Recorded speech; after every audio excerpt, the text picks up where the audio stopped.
Yeah, good evening, you guys, once again from the Gaslamp Quarter, and once again, unfortunately, we're talking about this illegal vending crisis that has been happening out here and actually getting worse, not getting better. As you know, they approved this law about a year ago, and since then, enforcement has been somewhere around zero. And of course, the illegal vendors understand this, and they're taking advantage of it, coming out at night, sometimes 40, 50, 60 of them at a time, competing with the legal businesses. Now, I will say, there's signs all over the Gaslamp Quarter that look like this, the no vending zone. Apparently, that now is one of the biggest jokes in the Gaslamp for the business owners, because that's as far as the enforcement has gone so far.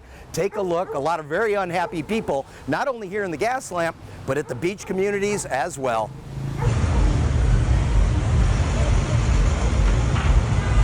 Although what you see here is completely illegal, it happens almost every night like clockwork. The dangerous and very well-organized takeover of the streets of San Diego by unlicensed food vendors at night. Although the police are all over the place, they have somehow been left out of the enforcement of illegal street vendors. And one of the other problems we're seeing is that since they haven't done a lot of enforcement, other people are coming down and setting up like tables and barbecues, like selling tacos in front of other taco shops, you know, or taco restaurants. And so it's starting to snowball. Hard to tell by looking around, but the sidewalk vending laws have now been on the books in San Diego for almost a year.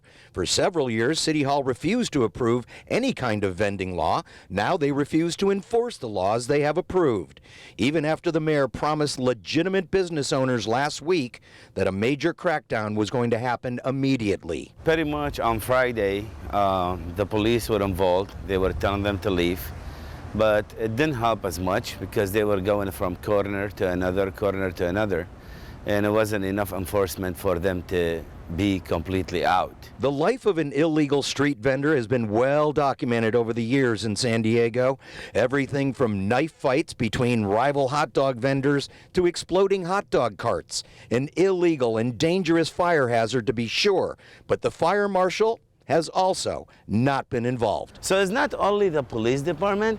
If you think about it, the fire department, if they come out here, and that's a fire hazard for public, if something happened, people could die. Then there is the latest caught on camera, a knocked over hot dog cart in the Gaslamp, where the hot dogs were immediately collected off the ground and later served to the unknowing. No health department, no fire department, no police, no fear for the illegal vendors. If you go to somebody that is illegally, doing business, and if you just give him a verbal warning, what did you accomplish? Nothing. It's either you take pictures, you give them that warning, you tell them you see him again, you impound their stuff, they get arrested, then now we're talking, you're doing the right thing. But you just go verbally and tell them, oh, you can't be here, or just move away. Yeah. He doesn't care. These days, most of the illegal activity is focused around the historic Gaslamp, Petco Park, and yes, right in front of City Hall. But the illegal vendors are also making their way back to the beach communities. Some of them selling food, clearly illegal.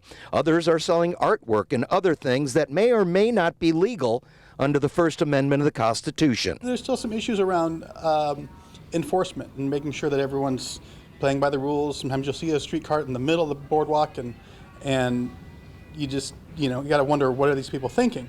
So some enforcement would be helpful. For almost 2 years, this is what the beaches and boardwalks look like in San Diego, a virtual free-for-all for illegal vendors. Now that the vendors are not afraid of enforcement or City Hall, a group of downtown business owners are hoping a collective lawsuit against the city might get someone's attention. I don't know if I should say this or not. We're talking to a lawyer right now, and look like we're gonna sue the mayor's office.